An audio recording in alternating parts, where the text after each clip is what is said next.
Hello everyone, আজকে রাসায়নিক বন্ধনের 6 নাম্বার লেকচার শুরু করব। আজকে মেইনলি আমরা প্রবলেম সলভিং করব, বিভিন্ন বোর্ড কোয়েশ্চেন দেখব, বোর্ড কোয়েশ্চেনের গ আর ঘ নাম্বারগুলো সলভ করব। তো চলো শুরু করি বেশি কথা না বলে। হ্যাঁ, তো প্রথমটা ঢাকা বোর্ড 2024-এর একটা কোয়েশ্চেন। এখানে কি আসছে?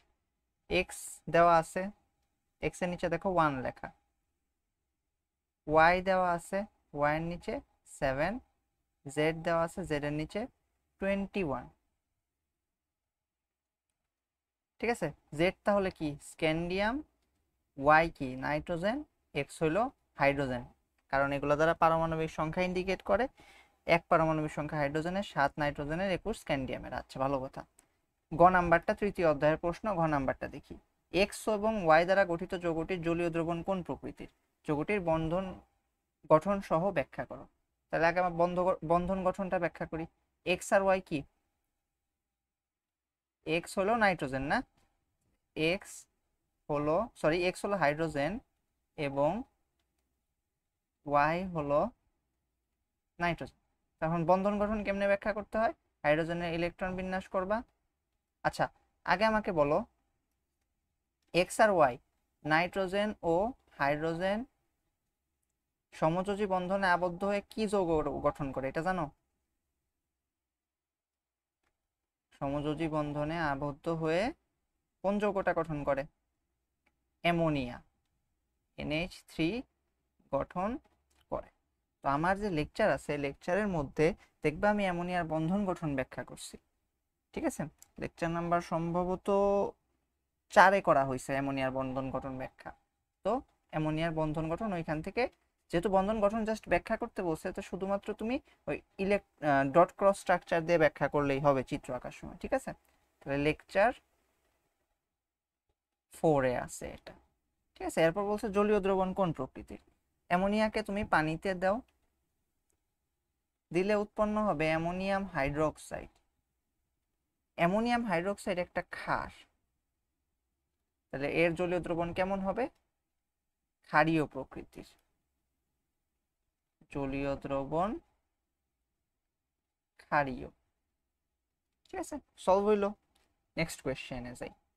দেখো, 1 নম্বরে একটা বিক্রিয়া দিছে, 2 নম্বরে একটা বিক্রিয়া দিছে। 1 নম্বর বিক্রিয়ার প্রশ্নটা আমার ষষ্ঠ অধ্যায়ের প্রশ্ন, এটা আমার লাগবে না। আমার লাগবে যেটা, সেটা হলো উদ্দীপকের আর মৌলটি একাধিক যোজনী প্রদর্শনে সক্ষম। দেখো, আর একটা মৌল আছে। আর কোথায়? কার্বনের সাথে 2টা আর দিছে। দেখো, 1 নম্বরে কার্বন এর সাথে 2টা আর দিছে। আর দিয়ে উৎপন্ন হয়েছে CH2, এস তো সালফার। তাহলে 2টা আর বোঝা যাইতেছে 2টা আর কি হবে? আর হলো সালফার। কারণ দেখো, এখানে 2টা আর, এখানে 2টা এস, তাহলে আর আর এস একই কথা। তাহলে আর হলো সালফার। এখন সালফার একাধিক যোজনী প্রদর্শন করে, এটা ব্যাখ্যা করতে বলছে। এটা ব্যাখ্যা দেখবা লেকচার 1-এর তোমার ক্লাস নোটের ভিতরে সুন্দর করে ব্যাখ্যা করা আছে। লেকচার 1, সালফার একাধিক যোজনী প্রদর্শনে সক্ষম। তো এটা তুমি লেকচার 1-এর ক্লাস নোট থেকে নিজে প্র্যাকটিস করে নিবে, আমি তোমাকে করাইয়া দিব না। এগুলো এগুলো লিখে আমার শুধু শুধু টাইম ওয়েস্ট করার কোনো মানে নেই। ওকে, আচ্ছা। এরপরে যশোর বোর্ড 24-এর একটা কোয়েশ্চেন দেখো। ওয়াই এর ইলেকট্রন বিন্যাস স্বাভাবিক নিয়মের ব্যতিক্রম, এটা বাদ, এটা লাগবে না আমার, কারণ এটা হলো কোন অধ্যায়ের পড়া? এটা তৃতীয় অধ্যায়ের। এবং বলছে ওয়াই ও জেড দ্বারা গঠিত যৌগ পানিতে দ্রবণীয় হলেও এক্স ও জেড দ্বারা গঠিত যৌগ পানিতে অদ্রবণীয়। আচ্ছা, ওয়াই কোনটাকে আইডেন্টিফাই করি। ওয়াই দেখো বলছে পর্যায় 4, গ্রুপ 1। চতুর্থ পর্যায়ের 1 নম্বর গ্রুপের মৌল কোনটা? চতুর্থ পর্যায়ের 1 নম্বর গ্রুপ। 1 নম্বর গ্রুপ, তাহলে দেখো তো এটা শেষ কক্ষপথে ইলেকট্রন বিন্যাস 4s1 হবে না? 4s1 শেষ কক্ষপথে ইলেকট্রন বিন্যাস কার? পটাশিয়ামের। চতুর্থ পর্যায়ের 1 নম্বর গ্রুপে হলো পটাশিয়াম। তাহলে ওয়াই হইল কি? পটাশিয়াম। আর বলছে জেড, জেড কোনটা? জেড হলো দেখো NH2NP5, n=3 দেওয়া। তাহলে জেড দেখো, জেড এর শেষ কক্ষপথে ইলেকট্রন বিন্যাস কি? শেষ কক্ষপথে ইলেকট্রন বিন্যাস 3s2 3p5। 3s2 3p5 আমরা অনেকবার দেখে আসছি, এটা হলো ক্লোরিন। তাহলে জেড হলো ক্লোরিন। তাহলে এই অধ্যায়ে দেখতেছো কোয়েশ্চেনগুলো কিন্তু আমাকে সবগুলো কোয়েশ্চেনই মোটামুটি করতেছে কিসে থেকে, পর্যায় সারণীর অংশ থেকে। ঠিক আছে, পর্যায় সারণীর অংশ থেকে। পর্যায় সারণীর অংশের সাথে এই অধ্যায়ের এই কোয়েশ্চেনগুলোর কিন্তু রিলেশন আছে অনেকটা। ঠিক আছে, পর্যায় সারণী, ইলেকট্রন বিন্যাস, মানে এই জিনিসগুলো তোমার মিলিতভাবে কোয়েশ্চেন আসবে। ওকে, আচ্ছা তাহলে জেড কি, ক্লোরিন, এটা বললাম। এখন দেখো এক্স, এক্স কি দেওয়া আছে, NH2 NP2 n=2 দেওয়া, মানে কি 2s2 2p2। 2s2 2p2 এর সাথে আমরা গত লেকচারগুলোতে পরিচিত হয়েছে, অনেকবার দেখা হয়েছে এটার সাথে। এটা হলো কার্বন, দ্বিতীয় পর্যায়ের 4টা ইলেকট্রন আছে যোজ্যতা স্তরে, তাহলে এটা কি হবে, এক্স হলো কার্বন। এখন কথা বলছে কি ওয়াই ও জেড দ্বারা গঠিত যৌগ, ওয়াই কি পটাশিয়াম আর জেড হলো ক্লোরিন, তাহলে ওয়াই ও জেড দ্বারা গঠিত যৌগ কি হবে, জেড দ্বারা গঠিত যৌগ কি হবে, KCl। আচ্ছা, এবং এক্স ও জেড দ্বারা গঠিত যৌগ, এক্স ও জেড দ্বারা গঠিত যৌগ কি হবে, কার্বন ক্লোরিনের সাথে CCl4 গঠন করে। এটা একটু মনে রাখবা, কার্বন ক্লোরিনের সাথে যুক্ত হইলে CCl4 গঠন করে। কি গঠন করে, CCl4, কার্বন প্লাস 4 ক্লোরিন, সমযোজী বন্ধন। আচ্ছা, বলছে এক্সজেড পানিতে, ওয়াই ও জেড দ্বারা গঠিত যৌগ পানিতে অদ্রবণীয়, সরি পানিতে দ্রবণীয়, কারণ KCl4 একটা আয়নিক যৌগ, এটা একটা আয়নিক যৌগ, তাহলে আয়নিক যৌগ পানিতে দ্রবণীয়, এটা আমরা জানি। ঠিক আছে, বলবো KCl4 একটা আয়নিক যৌগ, আয়নিক যৌগ পানিতে দ্রবণীয়। কিভাবে দ্রবণীয়, চিত্রটা আঁকায় দেখাবা। কিভাবে আঁকাবে, এই দেখো K প্লাস দিবা, তো K প্লাসের সাথে কি পানির নেগেটিভ অংশগুলো এসে যাবে, নেগেটিভ অংশকে oxygen, del 2 del minus 2 del minus 2 del minus 2 del minus, hydrogen গুলো ডেল প্লাস, হাইড্রোজেন গুলো ডেল প্লাস,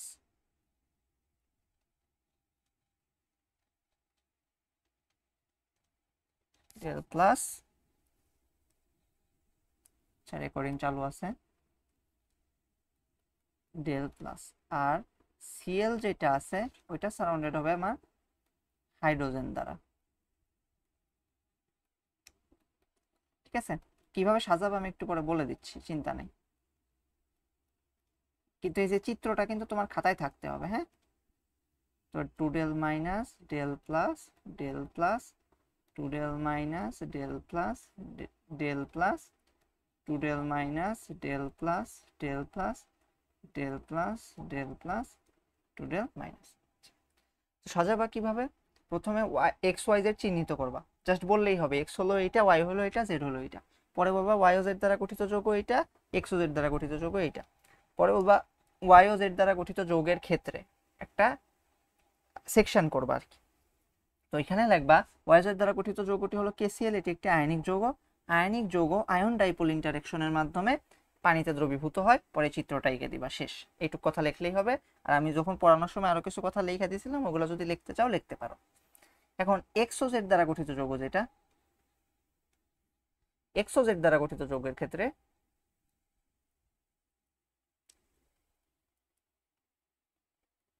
আগে বলবা এক্স ও জেড দ্বারা গঠিত যৌগ হলো CCl4, এটি একটি সমযোজী যৌগ। হ্যাঁ, পরে এটা কি ঘ নাম্বারের কোয়েশ্চেন না, তো তুমি CCl4 এর গঠনটা একটু দেখাও, গাঠনিক সংকেতটা দেখাও একটু। এখন দেখো আমি তোমাকে বুঝাই দিই, কার্বনে কয়টা ছিল শেষ কক্ষপথে, 2s2 2p2, আমি শুধু 1s2 2s2 2p2।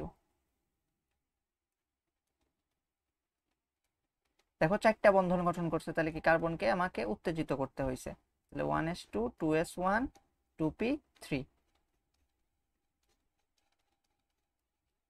একটা দুইটা তিনটা। আর ক্লোরিনের কি অবস্থা, ক্লোরিন হইল বলা যায় একে নিয়ন 3s2 3p5। তা ক্লোরিনের কি একটা অযুগ্ম ইলেকট্রন থাকে, হ্যাঁ এটা আমরা 2 দিনে অনেকবার দেখছি। এখন এই অযুগ্ম ইলেকট্রন দিয়ে 4টার সাথে বন্ধন গঠন করে, তাহলে কেমনে বন্ধন হয়, দেখো কার্বনের 4টা অযুগ্ম ইলেকট্রন, ক্লোরিনের 4টা ক্লোরিন আসে, 4টা ক্লোরিনের প্রত্যেকটাতে একটা করে অযুগ্ম ইলেকট্রন আছে। এটা বন্ধন গঠন করে, কি গঠন করে, এই দেখো এইখানে একটা এইখানে একটা, এইখানে একটা, এইখানে একটা ক্লোরিন আমার দিয়ে দিব এখন।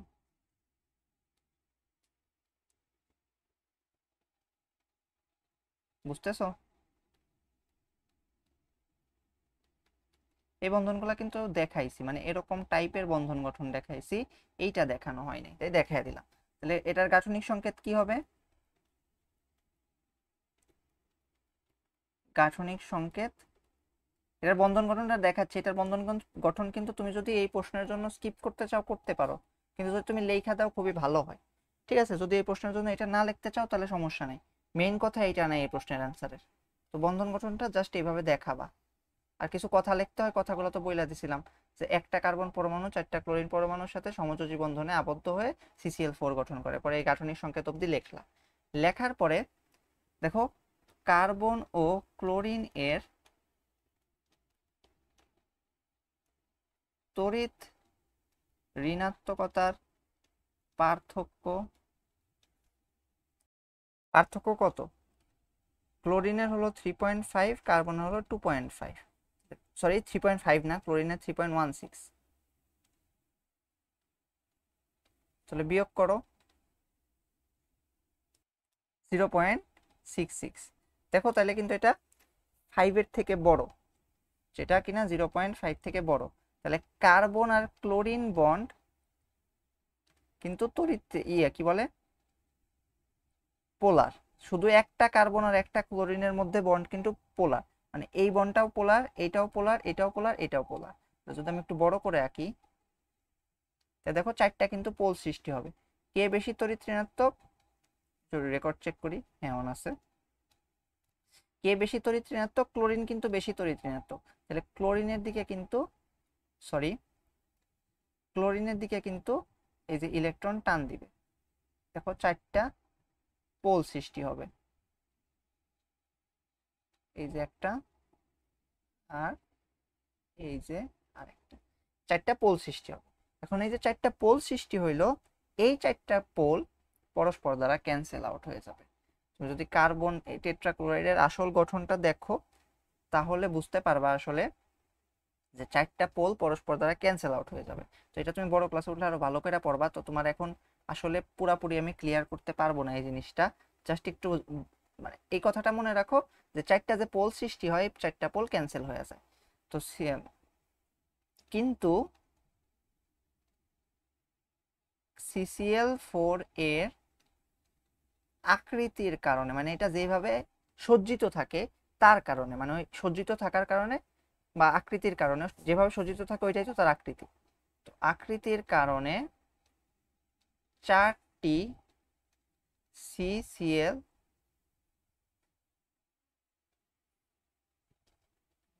এর পোলারিটি নাকচ হয়ে যায় বা ক্যান্সেল আউট হয়ে যায়, নাকচ হয়ে যায়। ফলে CCl4 অপোলার যৌগ। এটা তুমি HSC তে উঠলে আরো সুন্দর করে পড়বা, তখন আরো ভালো করে পড়ানো হবে। ঠিক আছে, এখন জাস্ট বলা হলো অপোলার যৌগ। অপোলার যৌগ কি অপোলার, সরি পানি, পানি একটা পোলার দ্রাবক, তাহলে অপোলার যৌগগুলা কি পোলার দ্রাবকে দ্রবণীয় হবে? হবে না, কিন্তু আমি তোমাকে বলছিলাম লাইক ডিজলভস লাইক। তো CCl4 অপোলার যৌগ হওয়ায়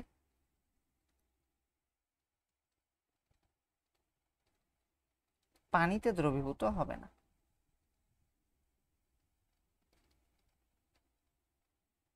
কারণ পানি একটি পোলার যৌগ, তাই না? হ্যাঁ, আমরা সমযোজী বন্ধনের বৈশিষ্ট্য পড়ছিলাম যে পোলার দ্রাবকে অপোলার যৌগ দ্রবীভূত হয় না বা দ্রবণীয় হয় না। ঠিক আছে, বুঝাইতে পারছি? ওই বৈশিষ্ট্য টৈশিষ্ট্য অ্যাড করে সুন্দর করে সাজিয়ে লিখে নিবা। হ্যাঁ, আমি জাস্ট মেইন মূল কথাটা বললাম। আচ্ছা, পরের কোশ্চেন দেখি আমরা। দেখো এই একটা মূল দিছে চতুর্থ পর্যায়ের 8 নাম্বার শ্রেণী, শ্রেণী বলতে আসলে গ্রুপ বোঝানো হয়েছে। চতুর্থ পর্যায়ের 8 নাম্বার গ্রুপে কে আছে বলো তো? চতুর্থ পর্যায়ের 8 নাম্বার গ্রুপে কে আছে? প্রশ্নটা কিন্তু একটু কঠিনই বলা যাইতে পারে, কারণ 8 নাম্বার গ্রুপ, 8 নাম্বার গ্রুপ তোমার হুট করে মনে পড়বে না কি আছে। তুমি জাস্ট তাহলে একটা কাজ করতে পারো, তুমি জানো চতুর্থ পর্যায়ে 2 নাম্বার গ্রুপে থাকবে ক্যালসিয়াম, ক্যালসিয়ামের পর থেকে গুনো, ক্যালসিয়াম, তারপরে কি স্ক্যান্ডিয়াম, টাইটেনিয়াম, ভ্যানাডিয়াম, তারপরে কি chromium, manganese, cobalt, sorry chromium, manganese, তারপরে আয়রন, তারপরে কোবাল্ট, নিকেল, কপার, জিঙ্ক। না, এটাই তো সিরিয়াল। এটা 2 নাম্বার গ্রুপ, 3, 4, 5, 6, 7, 8। তাহলে 8 নাম্বার গ্রুপে কে আছে? আয়রন। তাহলে এটা একটু রাফ করে নিবা, ঠিক আছে? তাহলে এ হলো কি আমার আয়রন, তাই না? আর বি বলছে দ্বিতীয় পর্যায়ের 16 নাম্বার শ্রেণী, শ্রেণী বলতে আসলে গ্রুপকে বোঝানো হচ্ছে। তো দ্বিতীয় পর্যায়ে 16 নাম্বার গ্রুপে কে আছে? 16 নাম্বার গ্রুপের মৌলসমূহ কে কে পড়ানো হয়েছিল? বি হলো অক্সিজেন, বি হলো অক্সিজেন। অক্সিজেনের নিচে থাকবে সালফার, 16 নাম্বার গ্রুপে অক্সিজেন, সালফার এগুলো থাকে, তাই না? আচ্ছা, তাহলে এফি একটা, ও একটা। আচ্ছা, তোমাকে বলছে D2 এর বন্ধন গঠন ব্যাখ্যা করো। D2 মানে কি? গ নাম্বার। D2 হলো অক্সিজেন, মানে O2, মানে অক্সিজেন অণু। তো অক্সিজেন অণুর বন্ধন গঠন কিন্তু আমি ব্যাখ্যা করছি অলরেডি, ঠিক আছে? অক্সিজেন অণুর বন্ধন গঠন আমি ব্যাখ্যা করছি, এটা লেকচার 2-এ, সরি লেকচার 3-এ করা হয়েছে, সমযোজী বন্ধন যেখানে পড়ানো হয়েছে। লেকচার 3 থেকে নোটসটা দেখে নিবা, দেখবা ওখানেই বলা আছে। আচ্ছা, এরপরে বলছে এ মৌলটি ডি এর সাথে বন্ধন গঠনে একাধিক যোজনী প্রদর্শন করে, বিশ্লেষণ করো। ঠিক আছে, এ মৌলটি ডি এর সাথে বন্ধন গঠনে, এ মৌল কোনটা? এফি। এফি অক্সিজেনের সাথে বন্ধন গঠন করতে পারে দুইটা ভাবে, এফি ও দুইটা অক্সাইড গঠন করতে পারে, আর হলো Fe2O3। তাহলে কি আয়রন ও অক্সিজেনের সমন্বয়ে গঠিত যৌগ দুইটা? কোশ্চেনটা একটু টাফ ছিল। গঠিত যৌগ দুইটা, এই যে একটা FeO আর একটা হলো Fe2O3, দুইটাই কিন্তু আয়নিক যৌগ। হ্যাঁ, দুইটাই আয়নিক যৌগ। তুমি আয়রনের ইলেকট্রন বিন্যাস করো 26, কি হয়? তোমাকে প্রথমে আর্গন নিতে হয়, আর্গন নিয়ে 3d6 4s2, তুমি ইলেকট্রন বিন্যাস করে দেখো। হ্যাঁ, তাহলে ডি অরবিটাল নিতে হবে আমাকে।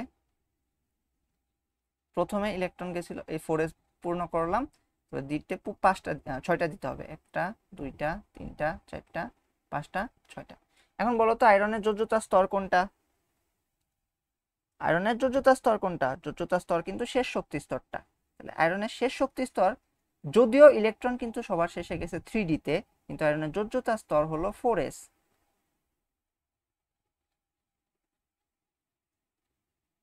যোজ্যতা স্তর হলো 4s, ঠিক আছে? তো আয়রন কি করবে? এই যোজ্যতা স্তরের 2টা ইলেকট্রন ত্যাগ করবে, Fe2 ইলেকট্রন ত্যাগ করে, Fe2+ হয়। আমি এটাকে এইভাবে না লিখে আমি এটাকে কিভাবে লিখতে বলছিলাম? 2টা ইলেকট্রন এই পাশে দিবা। আর অক্সিজেন তো অক্সিজেনই, অক্সিজেনের ইলেকট্রন বিন্যাস করে রাখি, 1s2 2s2 2p4।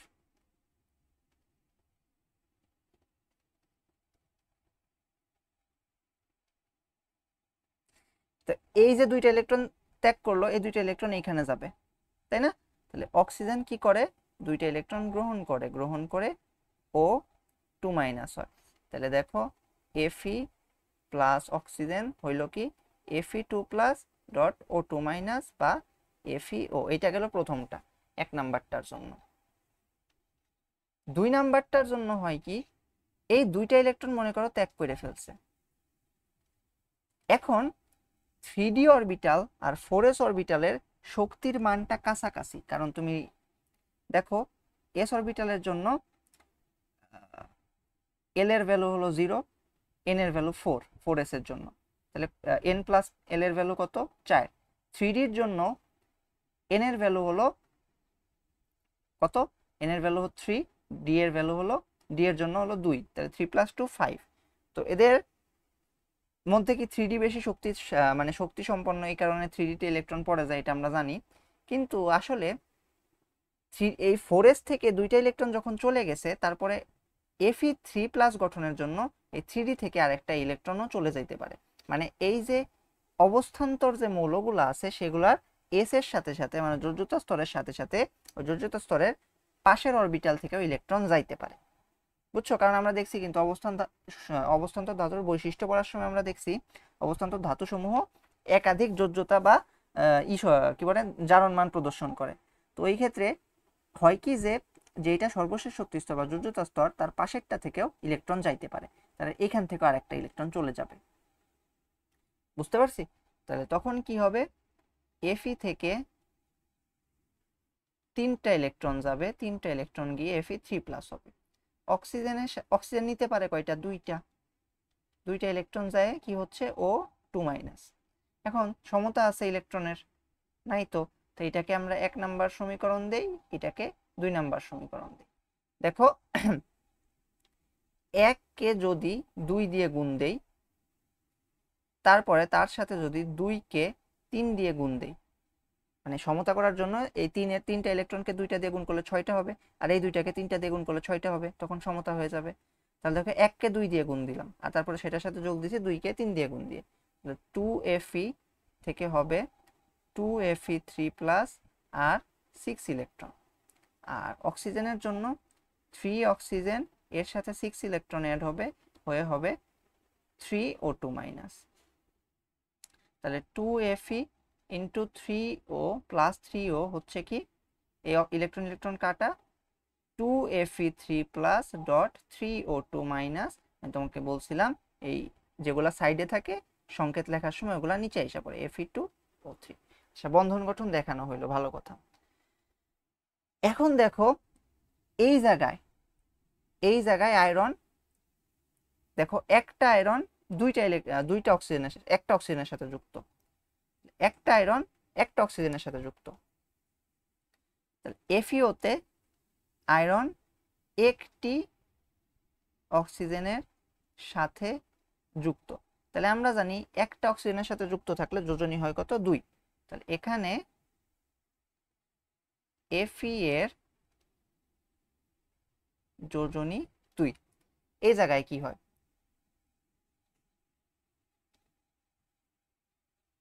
এফই দেখো 2টা আয়রন 3টি অক্সিজেনের সাথে যুক্ত। তাহলে আমি যদি বলি একটা আয়রন কয়টা অক্সিজেনের সাথে যুক্ত, তাহলে একটা আয়রন কি 3/2টি অক্সিজেনের সাথে যুক্ত, এরকম কেস কিন্তু আমরা দেখছি। একটা আয়রন 3/2টি অক্সিজেনের সাথে যুক্ত, একটা অক্সিজেন থাকলে যোজনী হয় 2, তাহলে 3/2টা থাকলে কত হবে?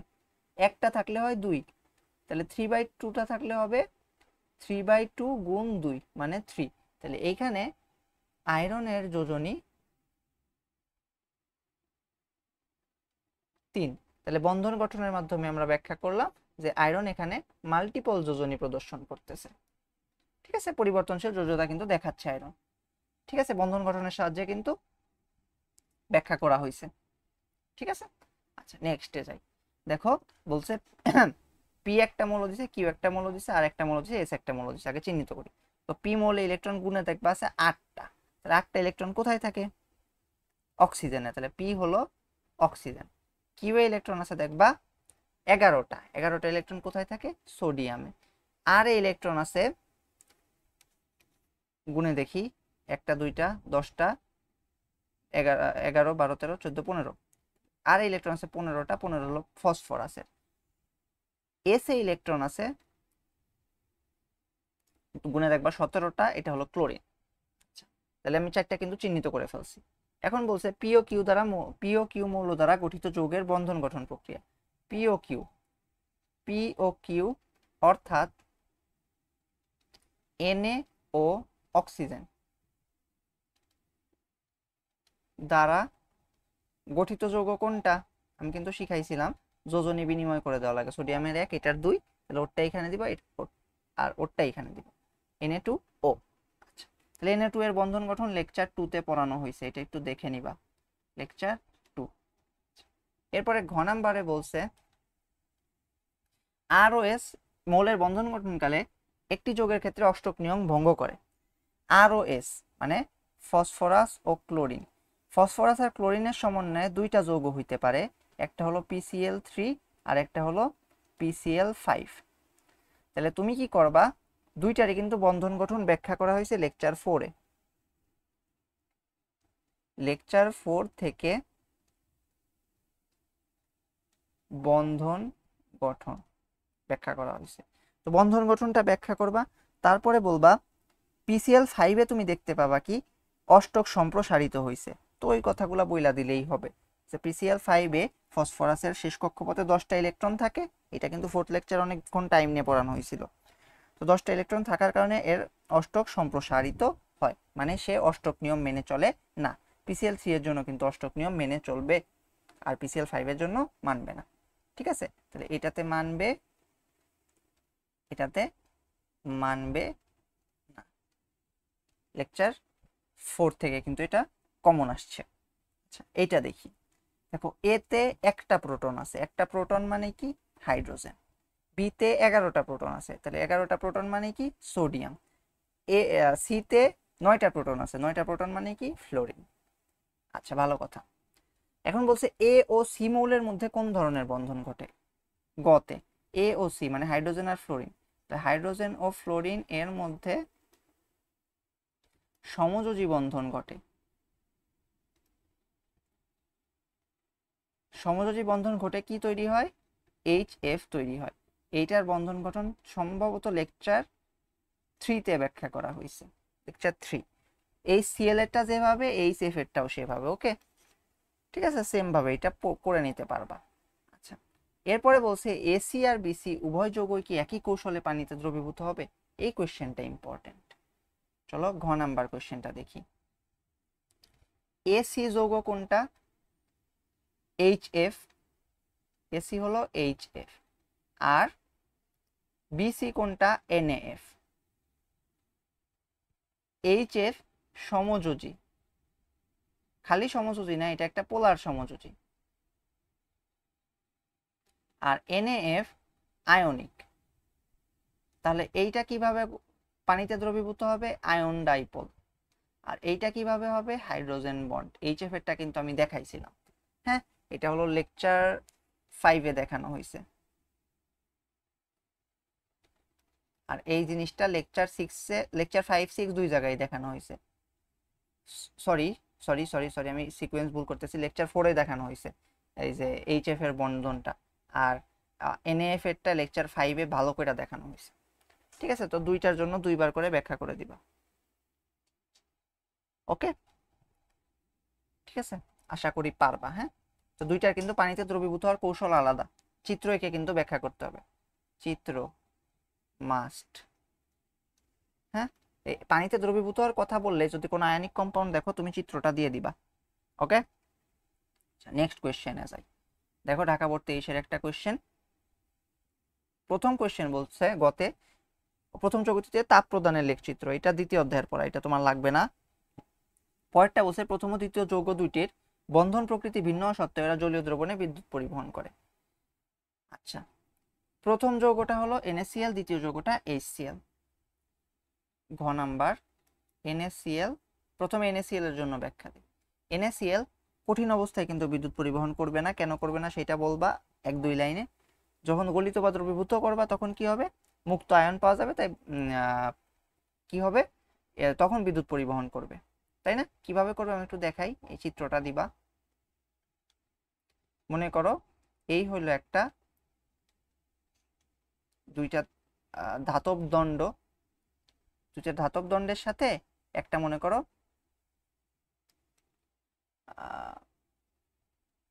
ব্যাটারি ক্রিয়েট করে কানেক্ট করে দিচ্ছে, এটা হলো ব্যাটারি। এটা তোমার বুঝছো সম্ভবত দশম অধ্যায়ের না, দশম না সরি, অষ্টম বা নবম অধ্যায়ের পড়া। ঠিক আছে, তো জাস্ট এখানে দিয়ে দিছে এই কোশ্চেনটা যে বন্ধন দুইটা ভিন্ন, একটা সমযোজী বন্ধন, একটা হলো আয়নিক বন্ধন, কিন্তু তারপরেও বিদ্যুৎ পরিবহন করে। ঠিক আছে, মেইনলি হলো অষ্টম বা নবম অধ্যায়ের পর, আমার খেয়াল আসতেছে না। তো বন্ধন দুইটা যে ভিন্ন এইটা এই অধ্যায়ের জন্য, তাই জন্য এই অধ্যায় দিয়ে দিছে। ঠিক আছে, তো আমরা একটু করে দেখে রাখি। এই দুইটা ধাতব দ্বন্দ্ব নেওয়া হয়েছে আর একটা ব্যাটারি কানেক্ট করে দেওয়া হয়েছে। তো এর ভিতরে তুমি NaCl এর দ্রবণ নিছো, NaCl এর দ্রবণ নিছো, NaCl এর দ্রবণে কি পাবা, Na প্লাস আর Cl মাইনাস। তো এগুলার কারণে আর কি হবে, আমার তড়িৎ প্রবাহিত হবে। এটাই অধ্যায়ের পড়া না, তাই এই অধ্যায়ে আমি ভালো করে ব্যাখ্যা দিতে পারবো না। আর HCl এ কি হবে, HCl পোলার, পোলার হওয়ার কারণে ওকে যখন তুমি পানিতে দিবা তখন ও পুরাপুরি বিশ্লেষিত হবে, এই যে H প্লাস আর Cl মাইনাস। ঠিক আছে, যখন পানিতে দিবা তখন এইভাবে আয়ন পাবা, যেমন NaCl কে যখন তুমি পানিতে দিবা তখন এই যে এরকম আয়ন পাবা, এইটাকেও দিলে আয়ন পাবা। তো এই আয়ন পাইতেছো, তার মানে কি দুইটাতেই বিদ্যুৎ পরিবহন করবে, বুঝতেছো? মানে ওকে যখন তুমি পানিতে দিবা মুক্ত আয়ন পাবা, ওকে পানিতে দিলেও মুক্ত আয়ন পাবা। এটা পোলার হওয়ার কারণে এটা মুক্ত আয়ন দেখা দিবে, বুঝছো? বুঝছো? এই জিনিসগুলা HCl এর যে বিয়োজন টিয়োজন এগুলা তুমি অষ্টম নবম অধ্যায়ে ভালো করে পড়বা। তো আপাতত এই কোয়েশ্চেনটা আউট অফ সিলেবাস আমি রাখছি, কারণ এটা আমি পাইছিলাম এই অধ্যায়ে। ঠিক আছে, এই কোয়েশ্চেনটা out of syllabus.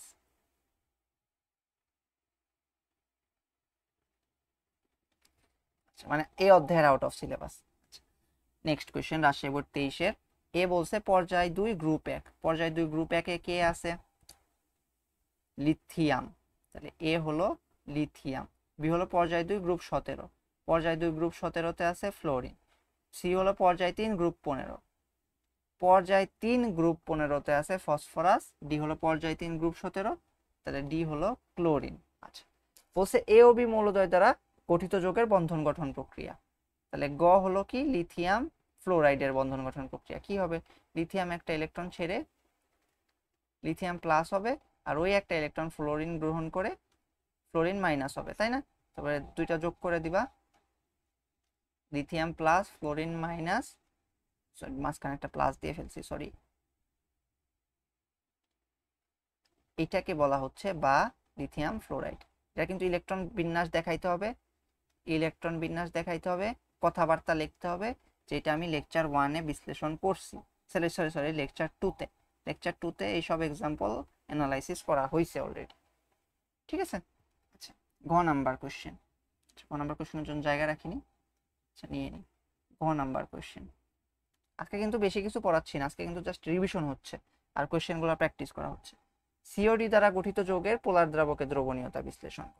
COD, phosphorus R chlorine. দেখো ঘ নাম্বার, POCl দ্বারা গঠিত যৌগ, 1 নাম্বার হলো PCl3, 2 নাম্বার হলো PCl5। এখন দুইটাই অপোলার, দুইটাই অপোলার, একটু মনে রাখো, দুইটাই অপোলার সমযোজী যৌগ, তাই এরা কি হবে, পোলার দ্রাবকে দ্রবণীয় হবে না।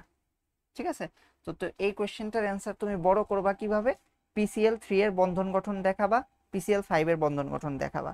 ঠিক আছে, শর্টে দেখাবা, মানে বড় করতে যে আবার খুব বেশি বড় করে ফেলো না, এদের বন্ধন গঠনটা একটু দেখায় দিবা, বন্ধন গঠন আর গাঠনিক সংকেত। এটা কিন্তু আমি দেখাইছি লেকচার সম্ভবত 4-এ দেখানো হয়েছে।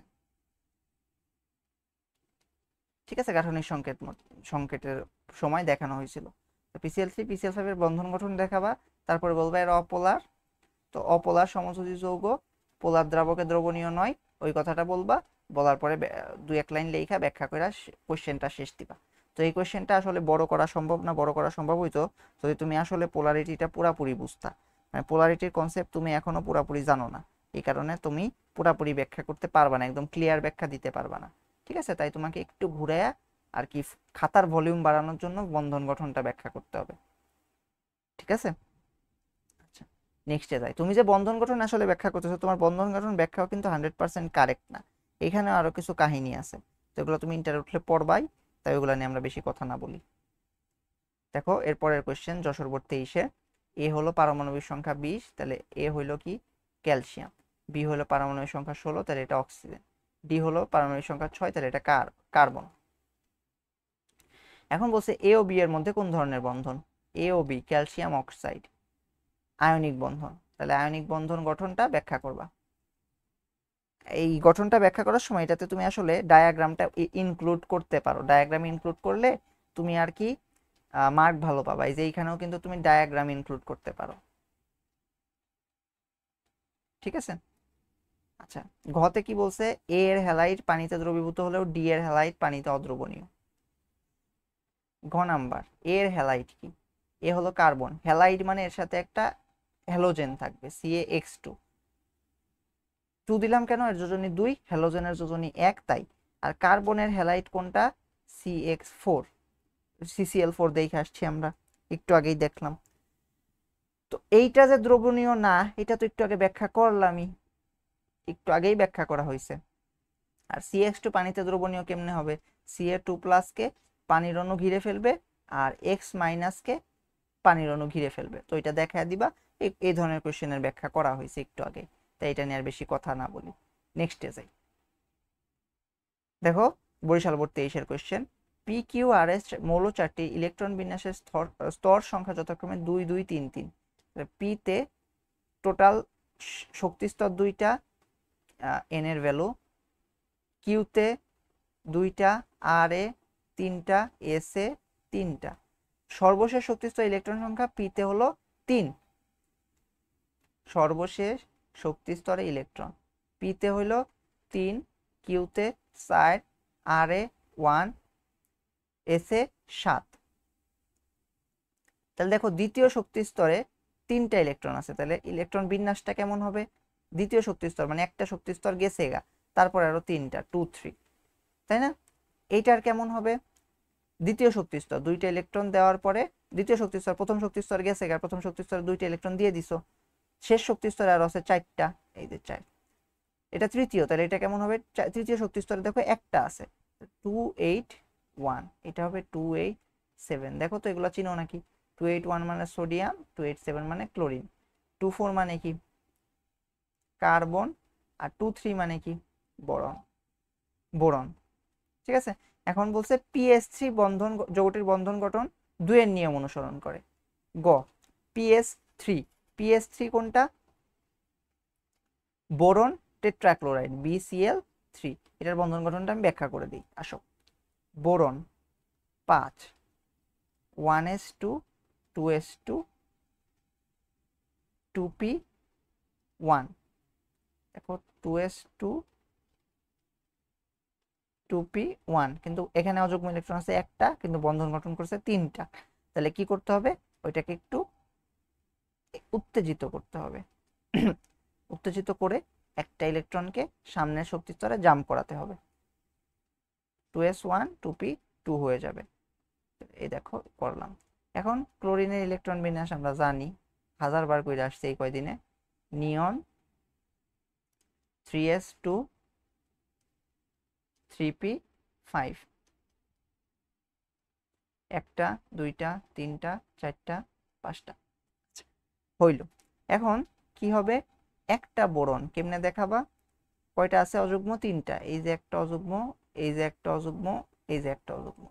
ক্লোরিন কয়টা? 3টা ক্লোরিন, 3টা ক্লোরিনের প্রত্যেকটাতে একটা করে অযুগ্ম ইলেকট্রন আছে। তো বন্ধন গঠন করে দেখতে কেমন হবে? এই যে একটা শেয়ার হইল, এই যে একটা শেয়ার হইল, এই যে একটা শেয়ার হইল।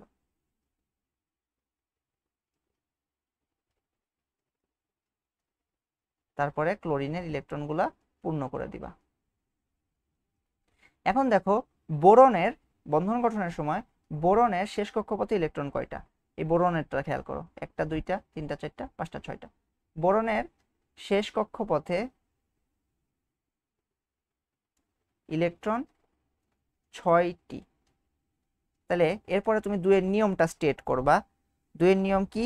যে যদি কোনো পরমাণু রাসায়নিক বন্ধন গঠনের সময় সর্বশেষ শক্তি স্তরে জোড় সংখ্যক ইলেকট্রন ধারণ করে, তবে সে স্থিতিশীলতা অর্জন করতে, তবে জোড় সংখ্যক ইলেকট্রন ধারণ করে স্থিতিশীলতা অর্জন করে, তাহলে সে 2 এর নিয়ম অনুসরণ করে। এই কথাটা লিখবা। তাহলে এখানে বলবা যে বোরন এখানে 6টি ইলেকট্রন শেষ শক্তি স্তরে ধারণ করে কি বলে স্থিতিশীলতা অর্জন করেছে। তাহলে বোরন কি হবে? 2 এর নিয়ম মেনে চলবে। ব্যাখ্যা করা হইল। ঘ নাম্বারে যাই। ঘ নাম্বার, QS4 ও RS যৌগ দুটি পানিতে দ্রবীভূত হবে কিনা? QS4 কোনটা? CCl4, RS NaCl। এই কোশ্চেনটা একটু আগেই দেখছি, CCl4 NaCl। এটা ব্যাখ্যা করার দরকার আছে? দরকার কিন্তু নাই, do it yourself. Next question, এটা সম্ভবত লাস্ট কোয়েশ্চেন। হ্যাঁ এটা লাস্ট না, এরপর আরেকটা কোশ্চেন আছে, আচ্ছা সমস্যা নেই, চলো দেখি কি বলছে। এ একটা A1 দেওয়া আছে, এ তাহলে কত হাইড্রোজেন, বি হলো 6 দেওয়া, তাহলে A1 দেওয়া হাইড্রোজেন, 6 মানে কি কার্বন, সি হলো 17 দেওয়া, 17 মানে ক্লোরিন, ডি হলো 20 দেওয়া, 20 মানে হইলো ক্যালসিয়াম। দেখো DC2 দেওয়া মানে কি ক্যালসিয়াম ক্লোরাইড, আর হলো Ba4 দেওয়া মানে কি মিথেন, এটার নাম কি মিথেন, এটা হলো ক্যালসিয়াম ক্লোরাইড। আচ্ছা ভালো, বলছে DC2 এর বন্ধন গঠন ডায়াগ্রামে কে ব্যাখ্যা করো, পারবা? ক্যালসিয়াম ক্লোরাইডের বন্ধন গঠন ব্যাখ্যা করতে বলছে, ডু ইট ইয়োরসেলফ, এটা তুমি পারবা আমি আশা করি। বলছে Ba4 ও DC2 এর যোগদর একটির গলনাঙ্ক কম হলেও অপরটির অনেক বেশি, স্পেস রাখিনি।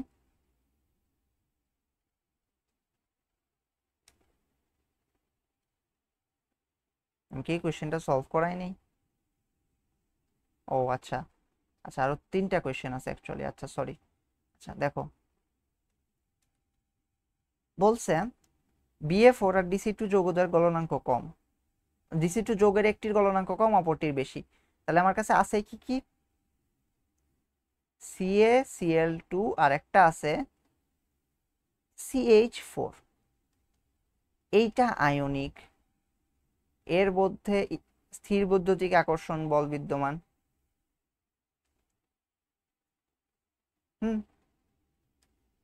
আর CH4 অপোলার সমযোজী,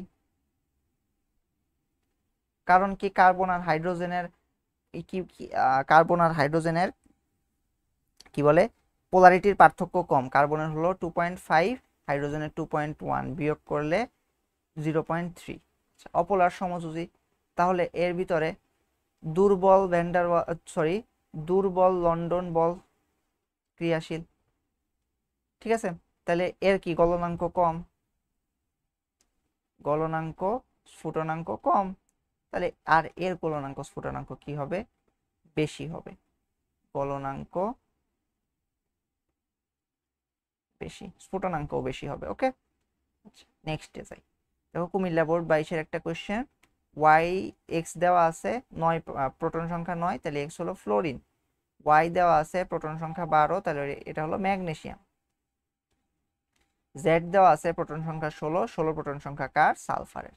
বলছে YX2 যৌগের বন্ধন গঠন প্রক্রিয়া চিত্র সহ বর্ণনা করো। YX2, YX2 কি, MgF2, এটা ব্যাখ্যা করতে পারবা, চিত্র সহ বর্ণনা করতে বললে ডায়াগ্রাম আঁকাতে হবে। ওকে, নেক্সটে বলা হয়েছে ZX2 ZX4, Z কই, SF2 SF4, SF2 SF4, এই দুইটা কি অষ্টক নিয়ম পালন করে কিনা বিশ্লেষণ করতে বলা হয়েছে। তো চলো আমরা দেখি, এই দুইটার বন্ধন গঠন আগে দেখাই নাই তাই এখন দেখাই। সালফারের ইলেকট্রন বিন্যাস যদি করি কি হয়, প্রথমে নিয়ন দিতে হয়, নিয়ন 3s2 3p4 3d0, ইলেকট্রন বিন্যাস শেষ করি। আমার রেকর্ডিং কি চালু আছে? হ্যাঁ আছে, সমস্যা নেই। 3s2 3p4 আর 3d তে 0 আছে।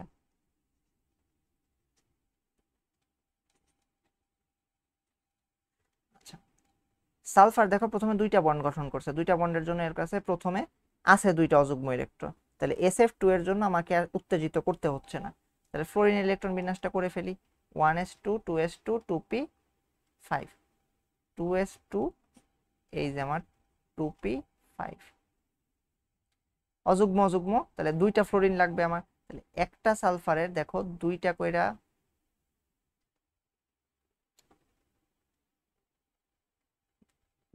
দুইটা কইরা আর কি জোর বাঁধা ইলেকট্রন আছে, আর দুইটা অযুগ্ম, তাই দুইটা কইরা যুগ্ম ইলেকট্রন আলাদা দিলাম আর দুইটা অযুগ্ম আলাদা দিলাম, আর দুইটা ফ্লোরিন আসবে। ফ্লোরিন দেখতে কেমন, এই যে এরকম অ্যাড হয়ে কি হবে, এই পাশে একটা ফ্লোরিন আসবে, এই পাশে একটা ফ্লোরিন আসবে।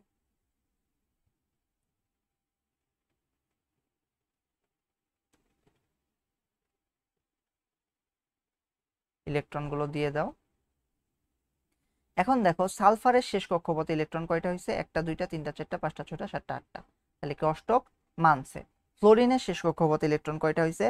1 2 3 4 5 6 7 8টা, তাহলে এটা অষ্টক মানছে, তাহলে অষ্টক মেনে চলে এটা।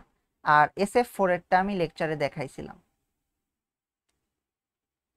লেকচার 4-এ দেখানো হয়েছিল অষ্টক সম্প্রসারণ হয় এটাতে, অক্টেট এক্সপ্যানশন, এক্সপ্যানশন মানে সম্প্রসারণ হয় এটাতে, তো আর কি ওইটা তখন ওইখান থেকে রিভিউ করে নিও একবার, জাস্ট তাই হবে। এরপরে এইটা সম্ভবত লাস্ট কোশ্চেন, হ্যাঁ এটা লাস্ট।